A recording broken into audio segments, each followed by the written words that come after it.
Hello, my name is Hussein Askari. I'm a member of the International لاروش movement and Shيللر Institute. I work in Sweden for our organization. How much time do I have?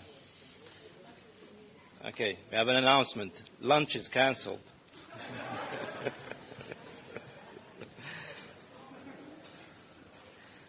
All right, somebody should close the doors too. Anyway, my presentation intersects a lot of what Helga presented, so we're going to skip some of it or go quickly. All right. Just one note, because what I'm going to present is the other side of the coin of what we have today in the region, Southwest Asia. We have wars and so on. But what I'm going to present is that this is going to be done by the same nations who are involved in war acts or defending themselves against war. So all these nations are nation states. And in a just world economic order and political order, all these nations will have to contribute to this development. So it doesn't matter if it's Saudi Arabia, Iran, Qatar, all these nations are considered nation states, and they should be sovereign. But the policy has to change.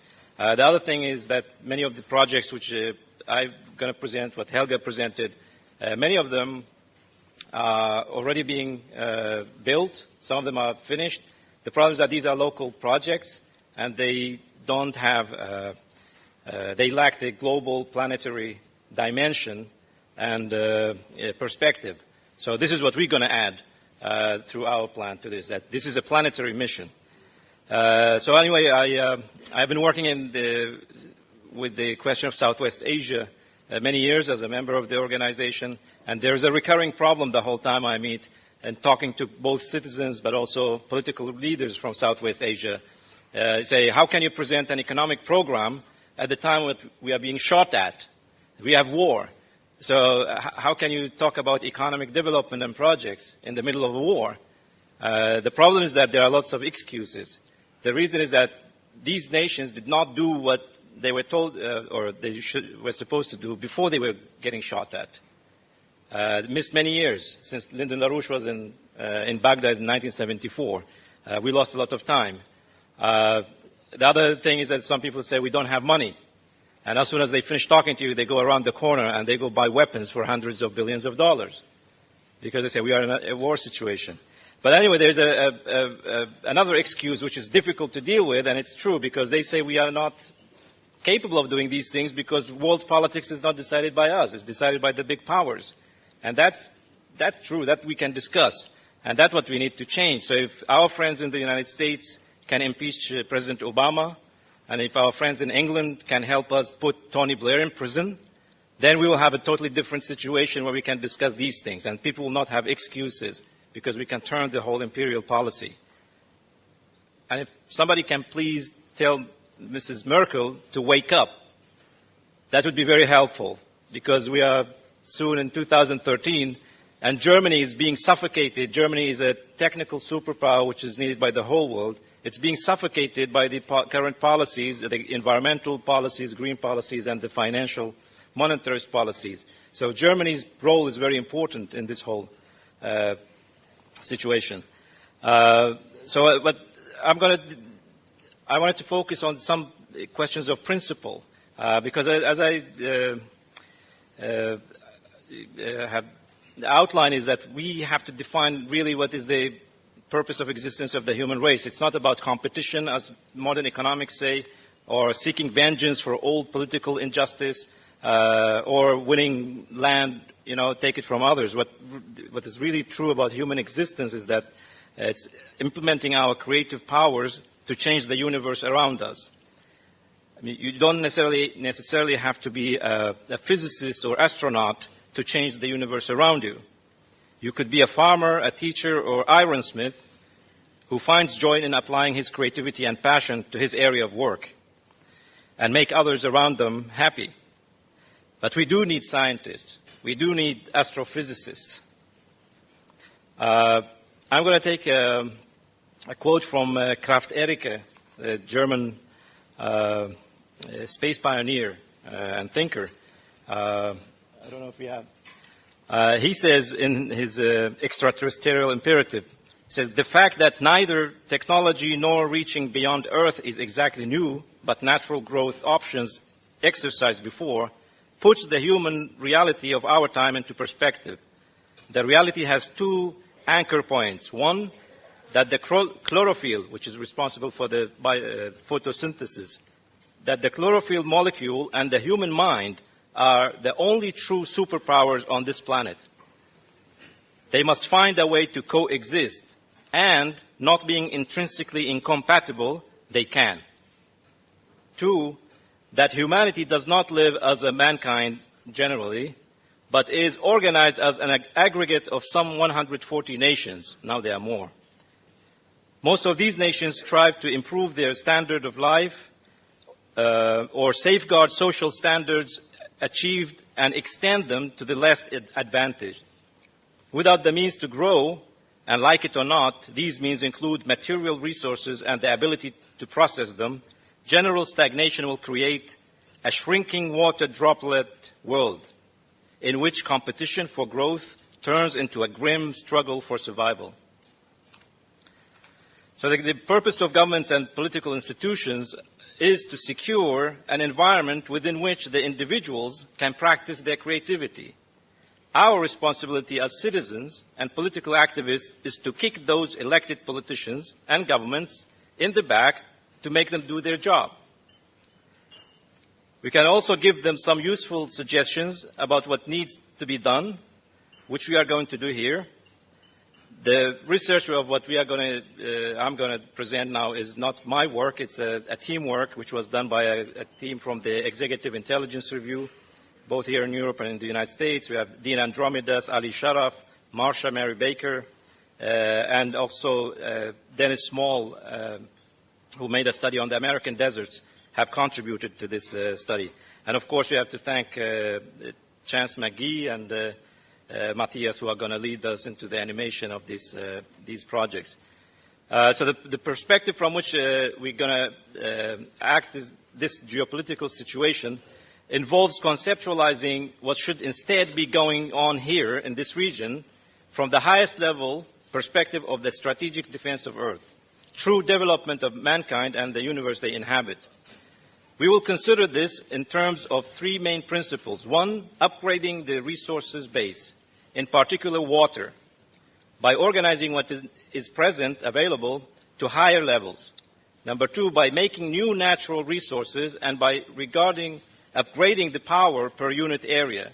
And three, through the productive platform, which Larouche calls it productive platform, which is the infrastructure, agro-industrial sector, social advancements, and the scientific and technological level of the society. These are the same principles which were implied actually originally in Lyndon LaRouche's proposal for the Oasis Plan, which was presented in Baghdad in 1974. These are the same scientific and moral principles. Helga went through this question of the world desert, if we have the map. This is a global desert. Helga mentioned the 13 million square kilometers. I mean, if you compare that area, which is largely depopulated, with the areas where you have the 6 billion human beings on Earth, it's almost larger than where we have the rest of mankind. In countries like in Egypt, 80 million people live on only 4% of the land. 96% of the land is totally empty. So we have people here in Europe and the United States talking about overpopulation of the planet. We are depopulated. We don't have enough people on Earth. We have too much space, but that space is dead.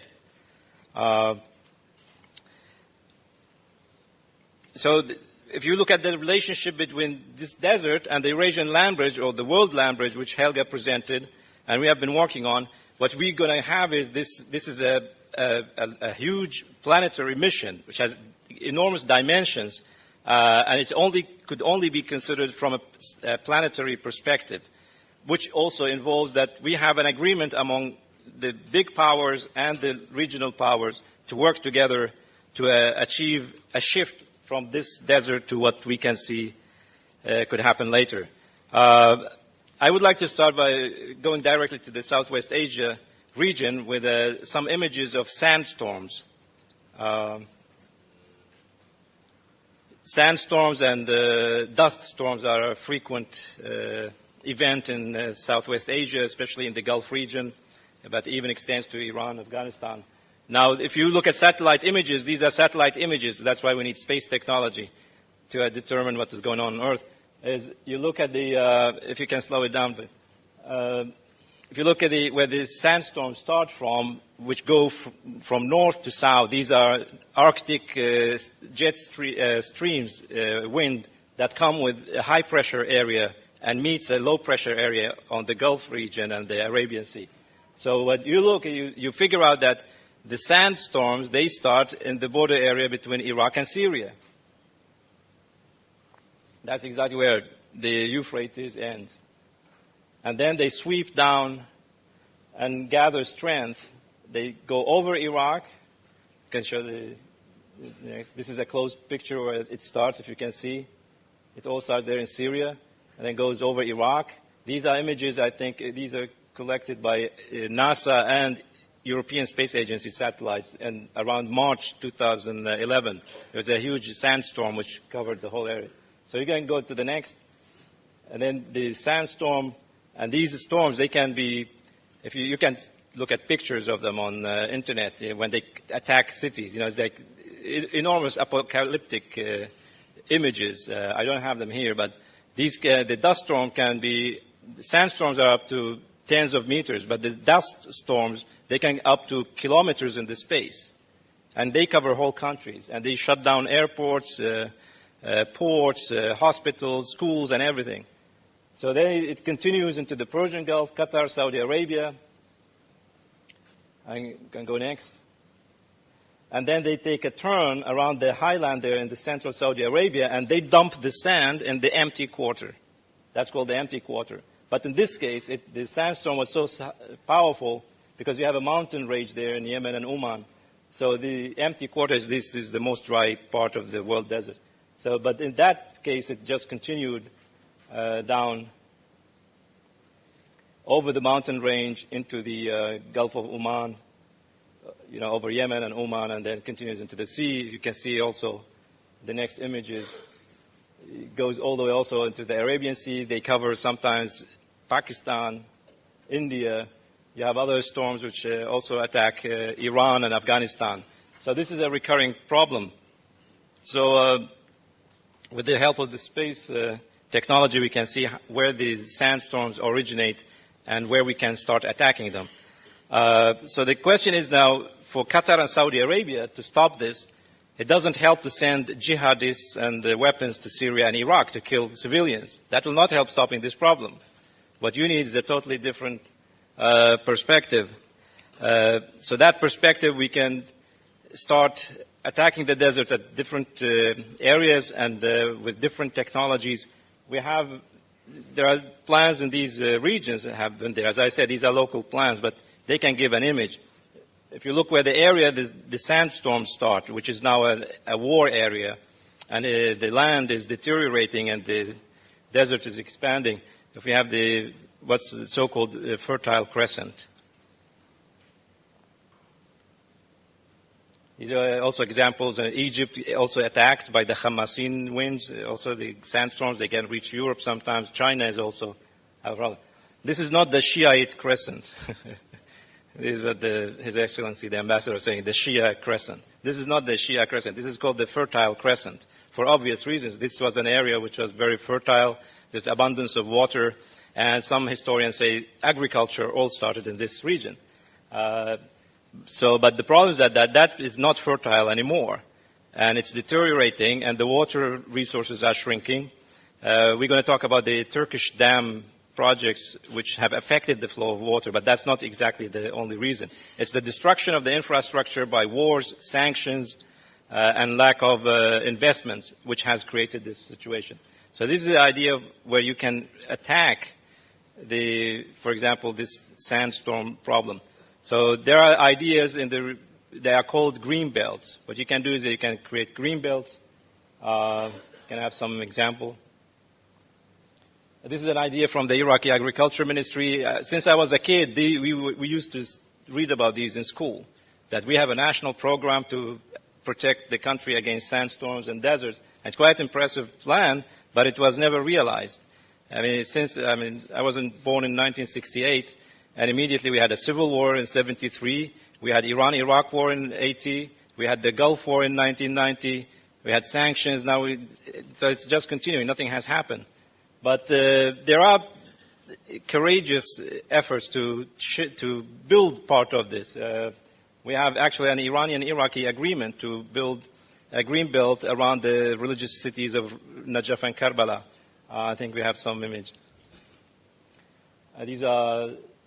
So what you do is that you plant different types of trees, mostly palm trees, olive trees, eucalyptus trees, tamarind trees. These are trees that are known for resisting heat, resisting salt, and they are water scarce. They can survive in dry climate. So this is the project in Iraq. It's a small project, but this is the kind of, it gives you an image what you need to do. But instead of just a few hundred meters, the green belt should be several kilometers. And then you have rows of these, and you expand, as we saw in the Iraqi plan. It's like you have a shield of green belts, and you move gradually against the desert. We're going to talk about the irrigation techniques and other things later. So the idea of planting a variety of plants is not new. We have, this is from the Egyptian, it's called the grave chamber in one of the Egyptian pyramids. This is a painting on the wall, and you can see the variation of you have palm trees, you have other fruit trees, and you have other plants, and then you have crops, of course, which you need to produce food, wheat, cereals, and so on. So these are old ideas. They have existed there. We have very skillful farmers, but they lack resources. They need the issue with Helga was emphasizing recently that these are not things we can do in 10, 20 years. These things we can do next week. There are people there, farmers and unemployed young people. They can start work immediately next week. And we can start planting trees next week. It's no problem. What is lacking is the policy. We don't have a policy. We have a policy of destruction. We don't have a policy of construction. We can move forward. This is also an interesting image sent by an Egyptian friend of us, an engineer, agricultural engineer. It's just the same thing. The palm trees, what is special about them is that they can work as a wind shield, but they also can stabilize the soil.